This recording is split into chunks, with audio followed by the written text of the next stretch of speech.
Spot silver is becoming a headline number that trades fast, while the real price is being negotiated in the shadows of spreads, financing, and delivery stress. And that's the part most people still don't want to say out loud. Because if you only watch the spot quote, you're watching the decoy.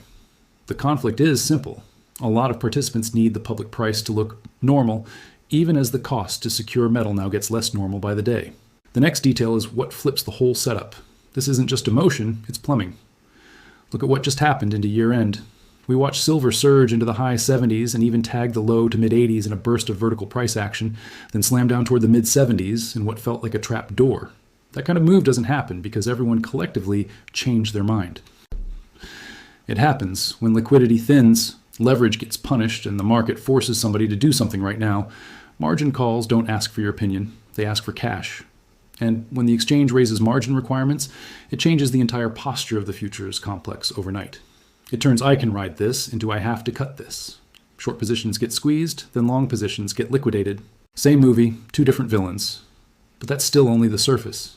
Here's where the premium war starts. Because when silver sells off hard on the screen, you'd expect the physical market to relax. You'd expect premiums to compress. You'd expect availability to improve. And in a normal, well-supplied market, that's exactly what happens. Paper drops, physical follows. But when the physical side is tight, or when fabrication and logistics are the bottleneck, the premium becomes a lie detector. If premium stays sticky or even widen during a paper flush, that's the market telling you the futures price isn't clearing immediate demand. That's where the real pressure starts. Dealers and fabricators don't live in a world of perfect liquidity.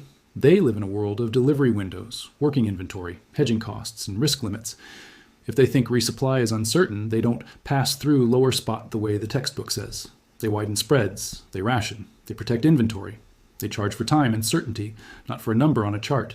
Now, the hidden detail that reframes the entire story is this.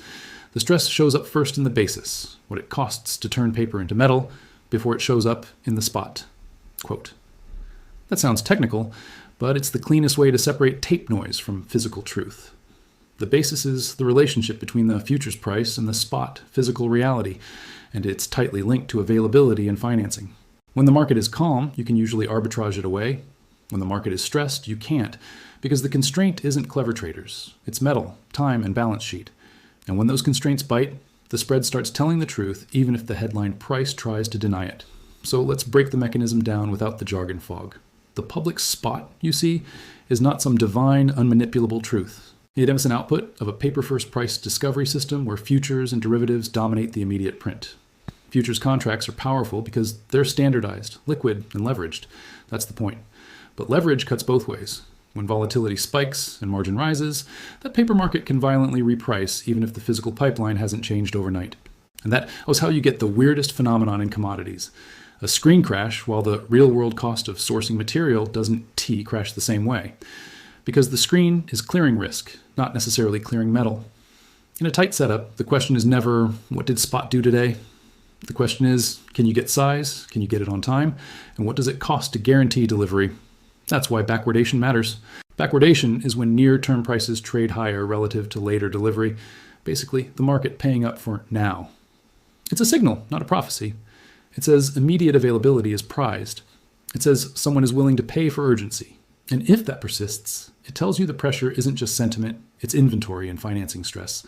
Because if you can't easily borrow metal, if the lease market tightens, if delivery optionality becomes expensive, the paper market starts to behave like it's sitting on a trap door. And the next detail is what most mainstream commentary misses. When financing tightens, arbitrage becomes balance sheet constrained. The trade may exist on paper, but if you can't fund it, you can't close it. That's how dislocations survive long enough to matter. Now layer in the why now calendar trigger, because timing is the accelerant. This isn't happening in a random week in May with deep liquidity and relaxed risk limits. It's happening into year-end, when books are being cleaned, liquidity is thinner, and risk managers are more aggressive. It's happening as exchanges adjust margin requirements, forcing a mechanical reduction in leverage right when volatility is already hot. It's happening as the calendar flips into a new policy regime. China weighed as new export licensing requirements for certain silver-related exports beginning January 1st, 2026, right as the market is trying to price availability risk in real time. It's happening with early January commodity index rebalancing on the horizon, systematic flows that can be large and price insensitive and which can collide with already fragile liquidity. And that mix, thin tape, forced de-risking, policy uncertainty, and systematic flows is exactly how you get spot prints that look meaningful, but are actually dominated by positioning and mechanics. This is the moment where a lot of people get emotionally hijacked. They see the spike and think, I'm late. They see the dump and think, it's over. That emotional whiplash is not an accident of nature. It's a feature of leveraged markets. Volatility is a weapon the market uses to transfer inventory from weak hands to strong hands. And that's not a conspiracy statement. It's just how microstructure works. When price moves fast, it triggers stop orders, forces hedging flows, and shakes out participants who can't tolerate drawdown, even if the underlying thesis is still intact. The market doesn't need you to be wrong on the big picture. It just needs you to be wrong on timing. Because if you panic sell the flush and buy back the bounce, the market wins twice. But that's not the part that matters. The part that matters is what these moves reveal about the structure beneath. Let's stack proof the way a serious market has to. One proof point is straightforward. The extreme volatility itself, especially around an exchange margin hike, is a signature of leveraged positioning being forcibly adjusted. That's mechanical. It tells you a meaningful part of recent price action is dominated by paper positioning and risk constraints. Second, the policy catalyst. When a major refining export hub introduces licensing or restriction risk on silver exports, it immediately raises the perceived probability of supply friction, longer lead times, and procurement behavior changes. Even the fear of friction changes behavior, because buyers don't wait for shortages to be confirmed, they front-run them. And that front-running shows up first as pay up for certainty, which is exactly what premiums and near-term tightness reflect. Third, institutional flows. Silver in 2025 has not been a sleepy corner of the market. It has been one of the biggest performance stories in commodities. And when performance becomes a story, institutions arrive. Reports from industry bodies like the Silver Institute have pointed to heavy inflows into silver-backed ETPs in 2025, with first-half inflows on the order of tens of millions of ounces and total holdings near the top of their multi-year range. Whether you love ETFs or hate them, their impact is real. They warehouse metal, they tighten float, and they can accelerate moves because flows can be persistent and trend following. That is not retail mania alone. That's capital allocation. Fourth, inventory optics versus deliverability reality. Look at London Vault data. As of the end of November 2025, headline silver holdings in London were around 27th, 187 tons, even rising month over month. People see that and say, so there's plenty of metal.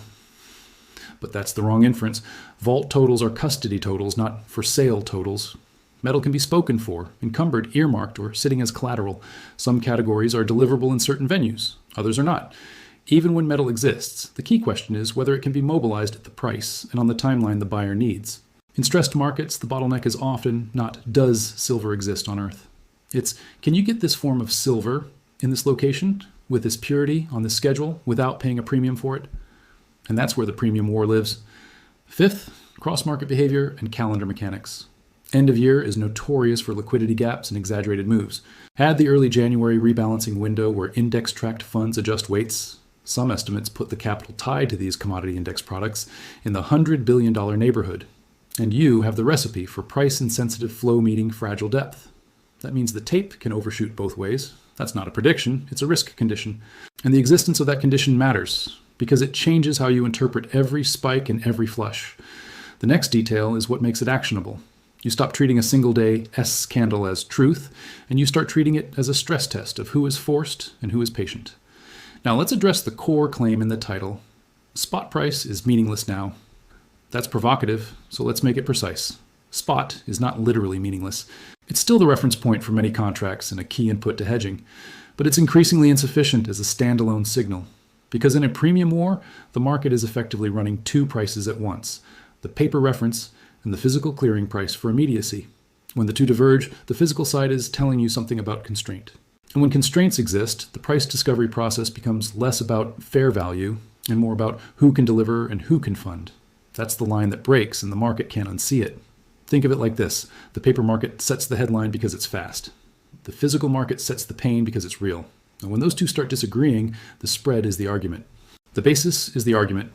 Lease and financing conditions are the argument, and the argument resolves when either physical supply loosens, demand backs off, or the paper market reprices to reflect the true cost of immediacy. But until then, spot can swing wildly and still not tell you what you actually want to know. Is the tightness easing or intensifying? Because if tightness is intensifying, the next move can be violent even after a scary pullback. And that IS, where people get trapped right at the moment they think they are being safe. So what happens next, right now, this week, and into early January? Here's the near-term roadmap with the 2-scenario lens that keeps you honest. Scenario 1 is the controlled pullback and retest. In this scenario, the market is digesting the year-end spike, clearing leveraged longs forced out by margin changes, and rebuilding a base. Price can chop, and it can even wick lower than people expect, because liquidation doesn't stop politely. But the key tell is not the drama on the chart, it's whether the stress gauges cool. You would expect to see premiums stop widening and start compressing modestly. You'd expect delivery urgency signals to calm. You'd expect the market to stop paying up for right now relative to later delivery. In plain English, the panic leaves the plumbing. If that happens, a retest of the breakout zone becomes constructive rather than catastrophic. On the screen, the obvious zone to watch is the mid-70s area, the region the market snapped back toward after the spike. If silver can hold and stabilize above that area after the flush, it suggests the move was a leverage washout, not the thesis dying. But that's not the part that matters. The part that matters is whether the next bounce is supported by easing stress instead of just short-term covering. Scenario 2 is the continuation squeeze and gap risk. In this scenario, the margin-driven flush doesn't fix anything. It just resets positioning, and the underlying tightness reasserts itself into thin liquidity and policy uncertainty. Premiums stay stubborn. Procurement stays urgent. Any hint of delivery constraint or export friction triggers the next wave of price-insensitive buying. And because liquidity can be thin into year-end and early January, the move can gap, meaning you don't get the neat pullback entries people imagine. In this scenario, the market can run back toward the prior spike zone, low 80s, and potentially the mid-80s area that just printed, before the average viewer feels emotionally ready to believe it again. That's how squeezes work. They make you doubt on the way up and panic on the way down. And the next detail is what makes this scenario credible. Systematic flows and hedging flows, don't TIAs care about your feelings. If large funds rebalance, if volatility triggers gamma-related hedging, if shorts get trapped again, the buying becomes reflexive. Price goes up, forcing more buying, which pushes price up again. That is not emotion, it's math. Now, you might be thinking, okay, but how do I watch this without getting hypnotized by the tape? This is where the viewer psychology shield matters. Because if you can't control your process, the market will control you. First, separate trend signal from noise. Noise is the intraday violence driven by leverage, thin liquidity, and forced flows. Trend signal is the sustained behavior across multiple sessions. Higher lows holding, breakouts that don't immediately fail, and, most importantly in a premium war, stress gauges that confirm the move. Second, pre-commit your invalidation. Don't wait for fear to make that decision for you in real time. If you believe the thesis is tightness plus policy, friction plus institutional flows, then invalidation is tightness eases and demand backs off, not a scary red candle. A scary candle is a feature. The thesis breaks when the structure breaks. Third, stop letting headlines bully your time horizon. Silver can whip around violently even if the bigger setup is correct. That's normal in a market where futures leverage and margin dynamics are central. If you're watching minute-by-minute prints, you all become the market's favorite customer, the one who pays spread after spread to chase certainty. Instead, watch the checklist. Here's the checklist for the next 1 to 2 weeks. Simple, concrete, and brutally honest. Number 1, does the market respect the post-flush base area around the mid-70s? Not perfectly, not without wicks. But does it hold and rebuild, or does it unravel into a deeper liquidation? If it holds, the market is telling you buyers are defending the new regime. If it unravels, you don't argue, you adapt. Because if this one level breaks, the math changes. Number 2, do physical premiums compress meaningfully on weakness, or do they stay sticky? Sticky premiums during dips are a classic tightness tell. Compressing premiums tell you the physical market is relaxing. Number 3, watch the urgency signals. You don't need perfect data, you need directional clues. If the market keeps paying up for immediacy, if near-term tightness persists, that supports the continuation scenario. If urgency fades and the curve relaxes, that supports the controlled retest scenario. Number 4, pay attention to institutional flow regimes. When ETP holdings are rising and systematic exposure is increasing, dips can get bought for reasons that have nothing to do with value. When flows reverse, rallies can fail even if the story sounds good. Don't marry the narrative. Track the behavior. Number 5, calendar effects. Early January can bring rebalancing, New Year positioning, and fresh risk budgets that can amplify moves in either direction. Don't confuse January flow violence with the thesis resolved. And sometimes the market is simply repricing who has risk capacity. Now, let's talk about targets without pretending we can predict the future candle by candle. In a continuation squeeze scenario, the first obvious target region is the prior spike zone in the low 80s. Above that, the market's most recent extreme, mid 80s, becomes the magnet. If that zone is reclaimed quickly, it tells you the flush was about leverage, not about fundamentals. If price stalls below it and starts failing on each bounce, that's information too. It tells you the market is still digesting and the controlled retest scenario is more likely. For invalidation, you want something that respects both scenarios without being vague. If silver loses the post-flush base decisively, meaning it can't reclaim it, and the market begins printing lower highs and lower lows while physical tightness indicators ease, then the spot is meaningless. Premium warframing weakens. Not because silver can't be bullish later, but because the immediate stress regime would be cooling. And if the stress regime cools, the premium war narrative loses power. That's how you keep this finance credible. You define what would make you change your mind. Now, a quick reality check, because the market will try to bait you into extreme beliefs. Some people will tell you every downtick is manipulation. Some people will tell you every uptick is a bubble. Both camps are usually missing the same thing: incentives and constraints. Exchanges raise margins because volatility increases risk. Traders de-risk because capital is finite. Export rules matter because supply chains are real. Funds rebalance because mandates are mandates. None of that requires a cartoon villain. It requires a market structure that transmits stress through leverage, liquidity, and delivery optionality. Once you see that, you stop arguing with the tape and start reading it like a system. And that's the final revelation here. In a premium war, the most important price is not the one that moves the fastest. It's the one that reveals constraint. If you only watch spot, you'll keep getting emotionally yanked around by forced flows. If you watch the spread between paper convenience and physical certainty, premiums, urgency, deliverability signals, you all understand why spot can look meaningless, even as the market is screaming information at you. So here's the clean takeaway you can actually use. The move we just saw, record level volatility into year-end policy catalyst on the calendar, a margin shock in the futures complex.